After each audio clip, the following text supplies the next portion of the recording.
Hello, precious people. I'm Jacqueline Parks. Welcome to my studio, Stampin' Turtles. And today we are going to be doing a misty landscape because it's very misty outside. It's very kind of drizzly, not cold, but just kind of drizzly. So I thought it would be great to do something where we're trying to get that atmospheric misty. Oh, there we go. You can hear me. That's always good. I love it when you can hear me. And what I have in store for you today is like 2 scriptures that are just making me go, huh. Yeah, Lord does that to me all the time, saying, huh. So let's see what we got here. We got my desk right here. And today I have a little one that I might turn into a painting for to sell up the Sweet Home Coffee, just like I did these little tiny ones. I can find frames for these little tiny paintings, original artwork that people will love to put in their homes. So I'm going to put that right there so that I might do a misty scene on this as well. You can see I've done a misty scene on this wooden ornament, and this is great for Christmas time, but so if you're an artist looking for great ideas, you can use that as a great idea. I also have these little bookmarks that I could paint on that will make great gifts for friends. And speaking of gifts, y'all, Valentine's Day is great, right? Y'all enjoy Valentine's Day. My husband took me out for Valentine's Day and it was amazing. But my friends and I do a little swap at the coffee shop every Thursday. And, well, not swap every Thursday, but just for holidays. So Thursday we had our swap for Valentine's Day, and my friend got me this, which is, I think, so amazing. Look at that cute little turtle. She knows I love turtles. She loves turtles. She said her daughter's company, I think, did this, or somebody. I'm so bad at remembering details, but this is so cool. But I wanted to share some of the little swaps that we did real quick before we paint. And my dear friend Kim, maybe she's watching, she made these cheese sticks. They're so delicious. Awesomeness. Also, my friend Melanie made these cute little boxes with little, how do you open this guy? Here we go. So she filled it with wonderful little candies and little, a little tea bag. I should have used this tea. She says it's strawberry chocolate, which yum. Strawberry chocolate sounds amazing. And what else we got here? This is a yummy little chocolate too. So that was from Melanie, and please remind me, I don't know who sent this, but we did a little diamond art. I think it was Bridget. Also Cindy made these cute little satchels with potpourri in them and a cute little turtle. Hope you have a turtly awesome Valentine's Day. Isn't that awesome? Like, y'all, I just love it. Also, I didn't get to send this to anyone, but April made these cards. She had some extras and said, go ahead and take a card. So beautiful little cards made by April. And the cheese. And what else do we have? We had 2 bags of stuff. 2 bags. Let's see what else we got. Yes, more chocolate. So we had this chocolate heart. And Melissa, she did this for us. She would paint these while at coffee. We didn't even know she was doing our Valentine's, right? And then this fun little scrape off and some chocolates. And that was just a lovely little gift from her. I just love it, y'all. People are so creative. I'm amazed by y'all, what you do. And then this was from April as well. It says Love Potion. It's a chocolate strawberry blend. I think it's tea. Look at that cute little bag. Cute little bag. And cute little container to hold it. Very creative. And Brenda made these. This is fun. It's a little chocolate. And it's kind of like a match book. And it's got a little chocolate in there. That's really awesome. I miss having our Biba, who normally is with us, but she was in Germany. And this is cute. Why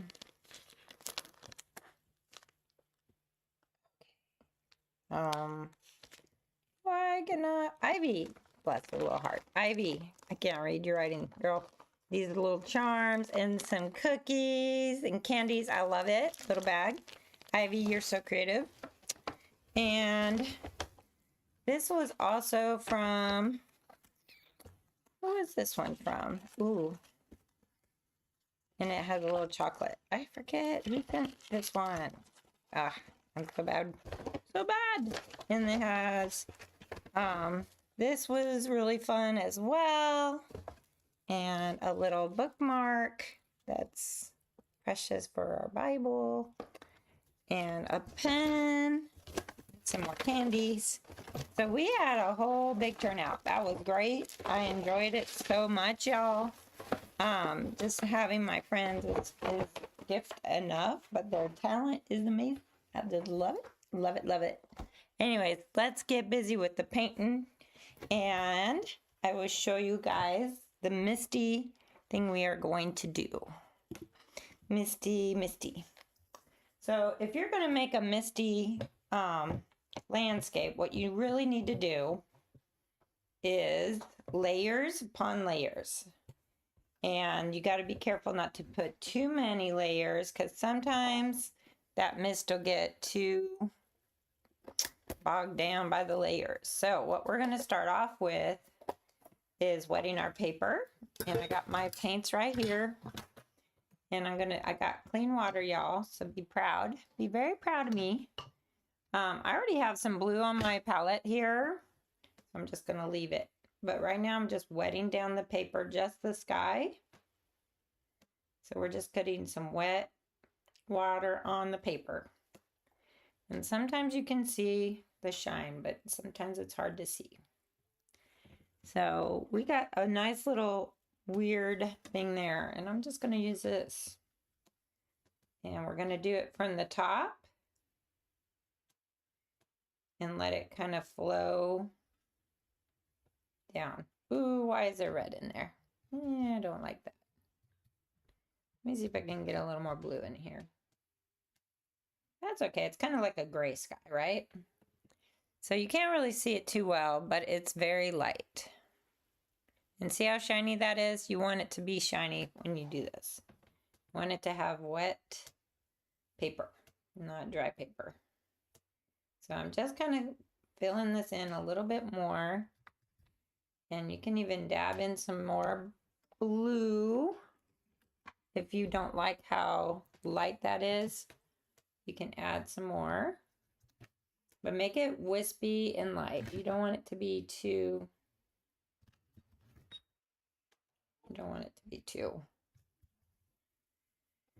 dark, because we're not doing a blue sky, we're doing a misty sky. So it's kind of like clouds and whatnot in there. So that looks good. All right, so now we got to think about the bottom here, which is the snow and the trees. So the snow and the trees can be done with a smaller brush. So I have this smaller one, which I love to use. It's really great. It's the black velvet silver edition, and this one's the travel, but you can get one that's non-travel if that's what you like. And I'm going to use some Payne's Gray. So I got my Payne's Gray right here, just dabbing it in my brush, and I can mix it in with that blue right there. And so let's do a little close-up so you can see what I'm going to do. So now we are going to put a tree. Look at that. And see how it's very misty still, but down here it's not so misty. Now that's how I make a tree. You might be like, that don't look like a tree. Not yet. You got to be patient. There's always an ugly stage before there's a pretty stage. And so now I'm just doing some little ones. I'm going to do some trees that are kind of blending in. And see how that's still wet? When I move it, you can see how shiny that sky is. That's why these trees are kind of disappearing on us. I'm going to do a couple right here that are going to just disappear. I hear my people. I hear my people. They're so precious though. I do love them. I love them. So now I'm just doing this little tree line, making it smaller and smaller. And now I'm going to wet my brush and just blend that out. And look how misty it already looks. Like it's so soft already. But you want to kind of keep it very loose. Nothing, no detail yet. So I'm just moving it down a little bit. And I don't have no paper towels. You know me and my paper towels. Got one right here. Got one right here. Let's see what's happening. I texted someone an hour ago and they're responding to me on my phone. So I have to not look at it. I have to ignore it while they ding, ding, ding my phone. I'm dipping into my Payne's Gray and just getting a little bit more of a thicker consistency. And now I'm going to go back over this first tree at the beginning. That's kind of a bigger one. And see how it's kind of going to be going to that. It's kind of going off the edge, but it's also going. And I think I need more paint because it's just too watery. It's not doing enough. There we go. See how it's a little darker? You might be like, that's not pretty. It'll be pretty. Give it a moment. Give it a moment. But see these trees in the background? They're so misty. Very, very misty. I might do another larger or forefront tree right here. And see how I just do that? I'm not trying to make every pine needle. We don't want it to be all about the pine needles. We want it to be about the overall scene. So we're just doing that real quick. And I may keep it just like that. And what I can do is water this down and just do a couple of these little tops of the trees just so they're a little bit more distinct. Because I want the bottoms to be more like the mist is on the ground. Yeah, look at that. I'm just doing a little bit on the tops. See how it's kind of blending down a little bit? I don't have a reference photo. I'm just kind of going by my brain memory. So leaving that just nice and soft. These trees will be more prominent at the end. You'll see they need to dry in between layers. If you don't let it dry, it's just going to frustrate you.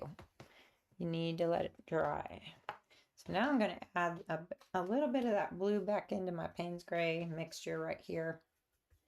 And we're just going to swipe. Swipe. So the side of our brush just makes it look kind of neat. And we're just going to dry our brush. Rinse and dry, rinse and dry. So now I'm looking, this is not good. We'll put that right there. But it does look very misty in there, right?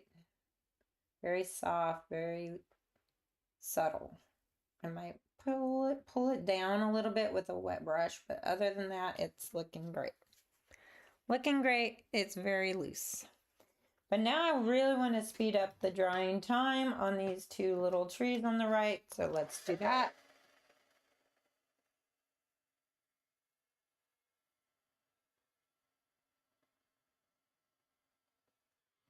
See how fast that is? Super fast. So now I'm going to dip back into my Payne's Gray and mix it thicker.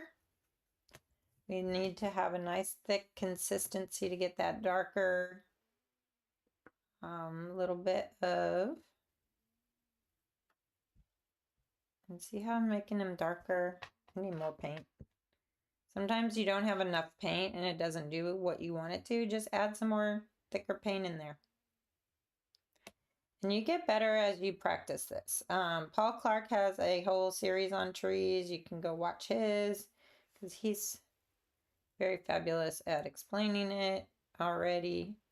And this tree needs more paint, thicker paint. And why do I use Payne's Gray instead of black? I just like how the blue undertone in it is, it's subtle, but it's very neutral. And like really nothing in our world is pure black or pure white. Like even the snow is going to have some of this shadow on there you're going to see. But that is looking great. I like how that looks. Got a little reflection on there because it's still wet. But basically this is like the mist in the forest right there, right? And it's kind of hovering and the treetops are above that. I'm going to rinse this completely, dry it completely, dip it into my Payne's Gray just a little bit to get the tops of these trees more defined maybe. It's kind of hard because they're still really wet. It's really difficult to work wet and wet, but I'm just adding a couple here and there. And these will look great. Once they're dry, they'll look fabulous. But see, this one is not blending. Let me blend you. Blend you on purpose. Sometimes you want it to be blended on purpose. Yeah, that's looking really nice. We could put a couple more trees over here. Maybe one. You want to put one tree over there? Let's do that.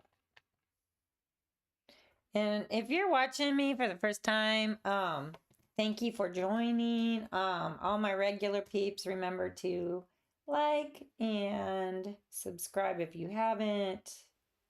And just give me a comment if you want. A lot of people watch on TV, so they don't have a way to comment while watching, sadly. But if you guys want to do that, it would be great for me. You can also watch this again. It's going to be up in my live tab forever. Forever. Let's do another one. Little tree right here. What do you think? A little Charlie Brown tree right there. That looks great. Might do a little wispiness right under them, just to make a shadow. So see how subtle all that is? And it just looks kind of misty in there. It's really pretty. I have done a lot of those kind of things before. And they're just kind of fun to do. I've done a class for them and people seem to enjoy that a lot. Now I'm going to see if we can do it in miniature form. So if you see this like in comparison. So this is my sketchbook. This is just a little 2-inch by 3-inch piece of watercolor paper that I can create art on. And you can find little frames at Michael's or Hobby Lobby, even online at Amazon, wherever you like to shop. You can find frames for something this small. And another cool thing is they make it's very easy to swap with people. You know, if you want to get some artwork from others, then that's great. You can use this size to create little things. So let me see if we can get closer. So I'm going to do kind of the same thing, but I'm going to use that blue for the sky. And this time I'm not wetting the whole thing. I'm just kind of going very subtly down. And I like that little curve right there. So a little curve. See how light that is though? I want you guys to notice I'm not going super dark. Like this is not acrylic paint, so we don't go super dark. With our first swipes, we go really gently. And now I can use a little Payne's Gray, and we can do a little tree line. We can do a little darker. Let's see what happens. And I like the trees to kind of go bigger towards the front and smaller in the background. And for these, you could just make little points here and there. They don't need to be too prominent. And so now I want to show you what I do here. So this is kind of dark, so it's not that misty. So I'm going to take a clean brush, dry it, and just rub on that bottom line. And keep doing it till it's soft enough that you feel like that's in the mist. Did y'all see what I'm doing? See how I'm just dragging my brush? And that doesn't look right, but we'll see. See how I just kind of, I'm erasing a little bit of what was on there? That's what makes it kind of look cool. And you can even do a little bit of snow, like that. Shadow. So that looks already pretty. And it's so tiny, y'all. It's so tiny. Who likes tiny things? Tiny paintings, tiny miniature houses, tiny miniature toys, everything tiny. So this we're going to let kind of dry, and I'm going to show you how I'm going to mix up some of my Payne's Gray right here. See that? It's nice and watery. You can add a little bit more. Yep, that's good.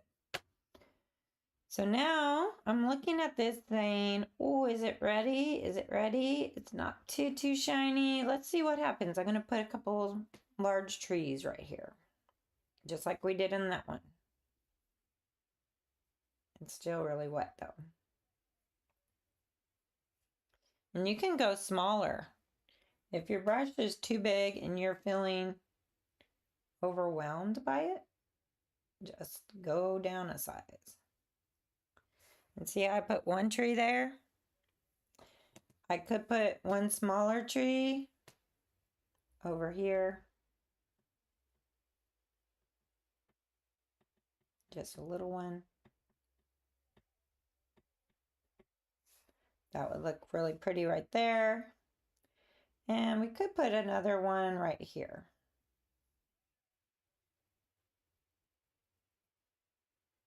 So they're kind of touching these ones right here. You can leave some white space. That always is nice to leave a little bit of white space. So let me show you. This is so simple and easy, you guys. You don't have to paint on ginormous, huge swatches of paper. You can just do something little. Something little. Now, another way to make mist, watch what happens when I drop some clean water. What happens when I drop clean water right in there?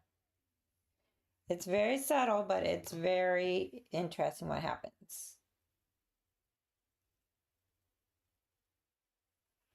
And that can create your mist. I don't know if you can zoom in on that.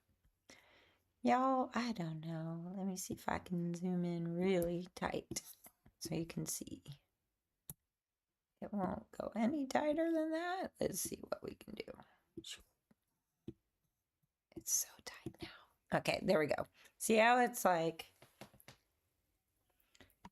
a little, it's a little bit subtle, but clean water will push that paint away. See how it pushes it away? That's a bloom right there. That's called a bloom. And if I want to, I can go back in and add a thicker consistency into these trees to make them look a little bit more, a little darker, just so they stand out a little bit. That looks great. I love it, love it, love it. And all these in the background are super soft. I'm going to leave them just like that. So there's just like, oh, there's an illusion of a forest in the background. I love it. It's still reacting. See how the water's pushing the paint?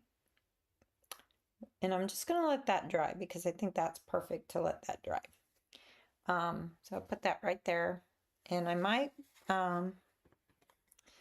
do this in a little bit bigger.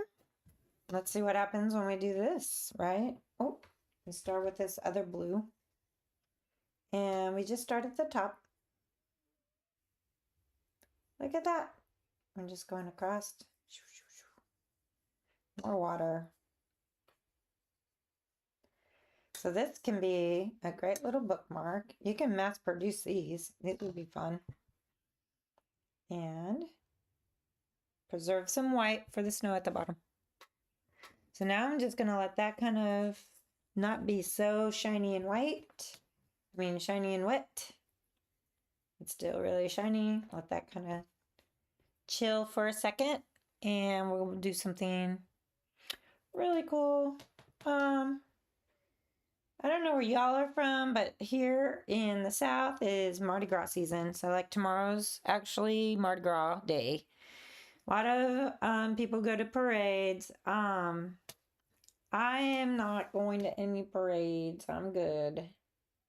So now I'm just putting these little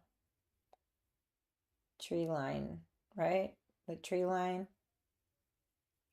And see how soft and fuzzy that is? We like that.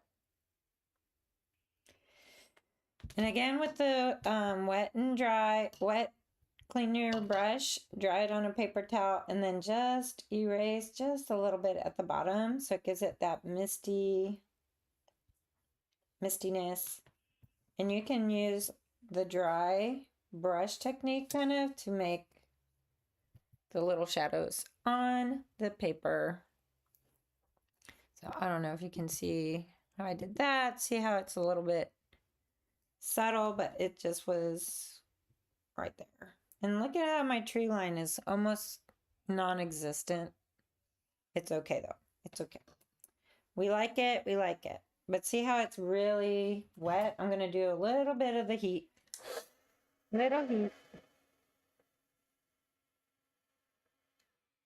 Just a little bit. And that gets that nice little edge there. Now I'm going to mix up a thicker consistency.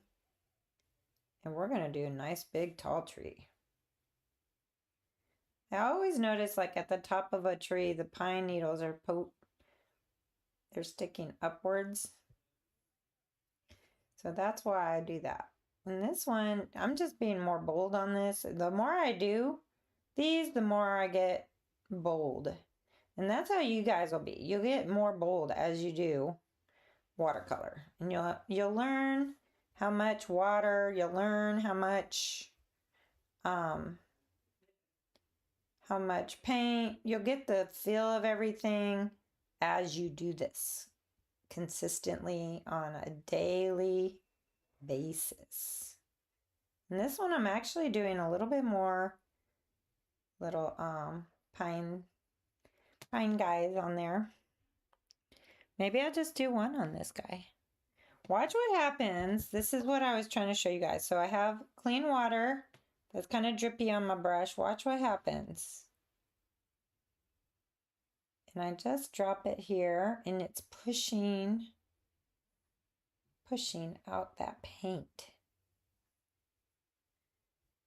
And it looks really pretty and very watercolory. That's what I love about watercolor, is that it looks so just, you can't do this with anything but watercolor. I don't think you can do it with acrylic. Probably can't do it with oil. I might put a couple little trees in the background here. Little softies. I probably should go in a smaller brush size. But that's okay. Sometimes I try and do everything with this size and it's like, oh, it should have been a little bit smaller brush. Because I'm having a harder time controlling how that looks. But put a little bit darker Payne's Gray in there. And and you got that little wonky trees in the background there. Doesn't that look good? Let's zoom back out so you can see the whole thing. It's hard, I have like no room on my desk. There we go. So look at how that's looking. I might drop some darker Payne's Gray up in here just to get that nice contrasting in there. I love that one better than I even love this one.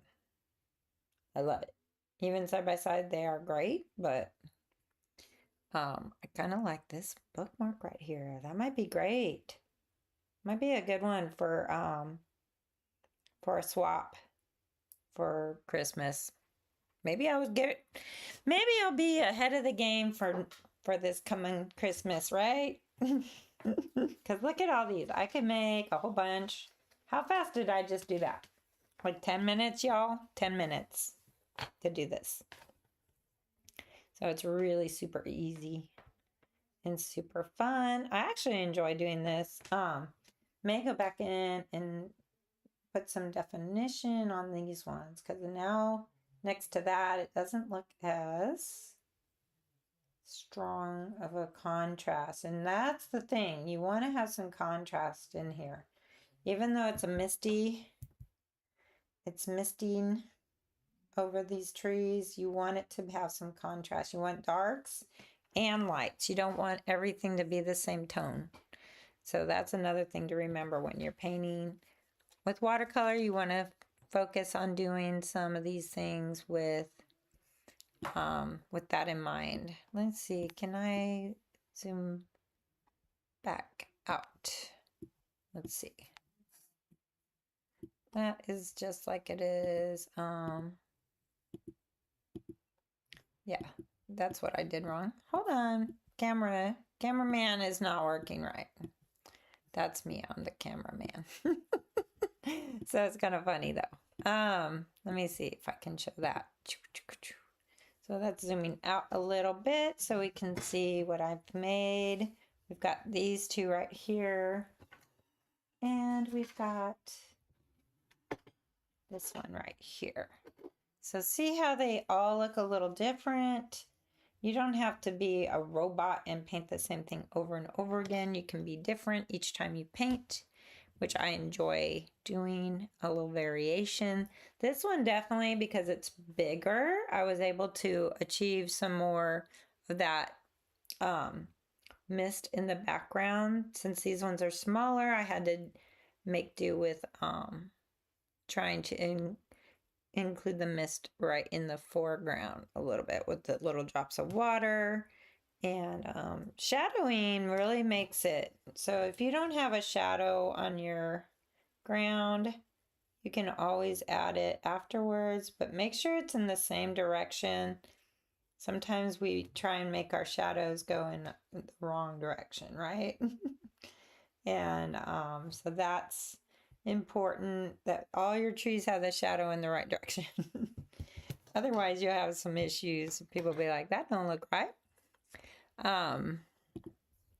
But I may end up shutting off today a little early, just because my husband and I are gonna spend some time together and do some fun things. I forgot to put honey in it, but it's very good. It's called what is this one? Rooibos chai herbal organic tea. So it's really yummy. Doesn't need honey. I usually do the honey though because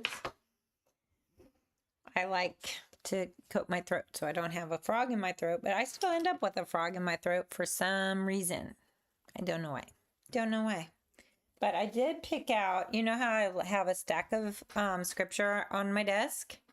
And I flipped like this and chose randomly, and it's got my one little word for the year on it, which is courage. So it's great that God is confirming my word for the year. Like, we're in February and I'm like, is this what the Lord wants me to focus on? Having courage. So this one is Job 11, 18 and 19. It says, you will have courage because you will have hope.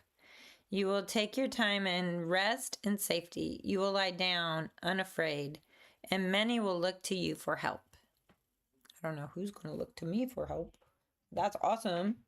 And I also looked up something because when I wake up and it's pitch black out, I look at my watch and see what time it is. And then I look up scripture for whatever time it is when I look at it. Usually it's like 2 something or 3 something. So today's wake up in the middle of the night scripture, actually it was 4:39 this morning I woke up. And so I looked that up just to see what would come up. And Mark 4:39, and this one is going to be like, oh yeah, it's another kind of knock on my head. Pay attention, Lord, to the Lord. So this is Mark 4:39. And it says, and he awoke and rebuked the wind and said to the sea, peace, be still. And the wind ceased, and there was a great calm. And that's Jesus. Jesus says, peace, be still. And if you go to Three Circle Church, you know that that was part of the sermon too, was being quiet. Like Moses told his people, the Israelites, be quiet and listen to the Lord. Do not grumble. Do not complain. Do not be upset. Do not be worried, because the Lord will fight for you. So that is another reminder to just be still. Let the Lord do what the Lord does. And it's so hard for us to be still and just wait on the Lord, because we want to fix it. We want to fix our kids. We want to fix, not that they're bad. I'm just saying, like, anything going on with them that is troubling you. We want to fix our marriages. We want to fix our jobs. We want to fix our bosses, or we want to fix our neighbors, or we want to fix our county. We want to fix our government. We want to fix. What does God say to do? He didn't say, worry about all these things and fix them while I sit back and relax. No, God is working on it.